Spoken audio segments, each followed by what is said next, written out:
I just got off the Fat Albert, and while it wasn't the most comfortable ride, it certainly was a once-in-a-lifetime experience. Have you ever wondered what it's like to drive a school bus? Well, now you have the chance to do so, as the Vigo County School Corporation is hosting an Arrive and Drive event. So what do beekeepers do when their hives are stressed out like this? They use sugar water. Now, my head barely touches the bottom of the base. That just goes to show you how strong of a storm this was. I'm layered up. I kind of feel like Randy from A Christmas Story, so hopefully I don't fall down or anything. Lions and tigers and no bears, but lots of cats. You might think I have this umbrella because of the rain, but actually it's because I'm underneath hundreds and thousands of crows, and I'm not taking any chances. It can get quite toasty when you wear gear like this during a heat wave, so our local firefighters take extra precaution when out on the field. You take a look to my right here, I put a dash thermometer in this car just about 2 hours ago. If you've been shopping lately, you might have noticed that egg prices have been soaring through the roof. Rooftop has completely collapsed, chairs are fried, and bricks are currently on the ground. Being a 911 dispatcher can already be a stressful job. And it was kind of just really scary, and you don't know if it's going to happen again. Third grader McKinley Shanes will never forget the night when an EF3 tornado touched down in Robinson. She hid in the bathtub with her dad and siblings, not knowing what was happening outside. When she arrived to her mom's place the next day, she found their pole barn and neighbor's house completely destroyed. It was just like the way that you woke up and nothing was there. It's like everything was gone. Now, students here at Lincoln Grade Elementary were not the only ones impacted by the tornado. It also left a crippling effect on our local teachers. We heard a rumbling, and my husband said, "We're losing our house up there."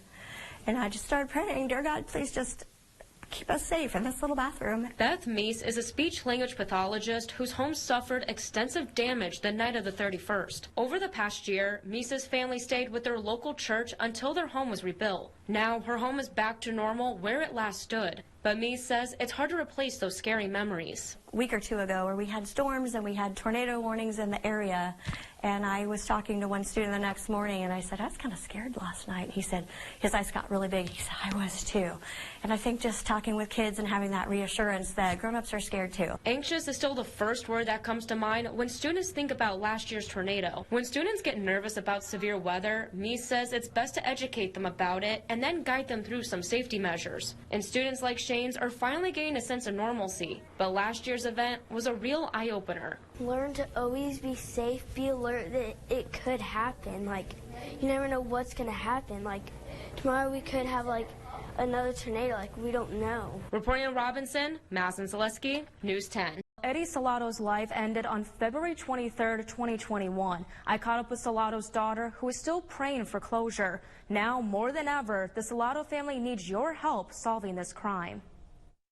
His story is still here, and we want everybody to know that he still needs justice. This memorial marks the spot where Eddie Salato was hit and killed. Salato's death left behind 3 children and numerous questions. And after 3 years of uncertainty, the family continues to seek justice. We just hope it's sooner than later, because living day to day, like I said, it's very hard, especially, for me and my siblings, that's our dad, that's, it's hard.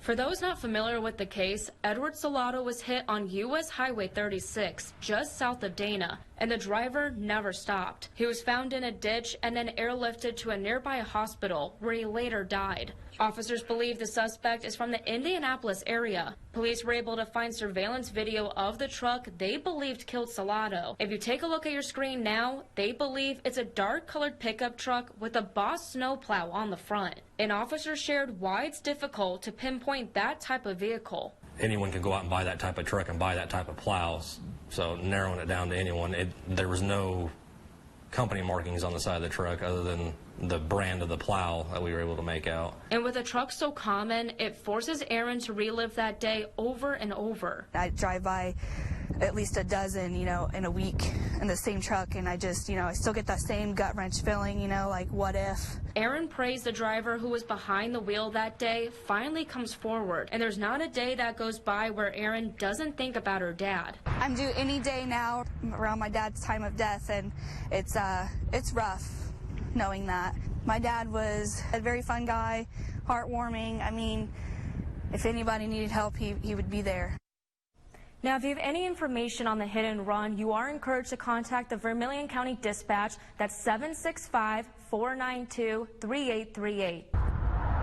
The fighter jets might be the stars of the Terre Haute Air Show, but Fat Albert is also a fan favorite.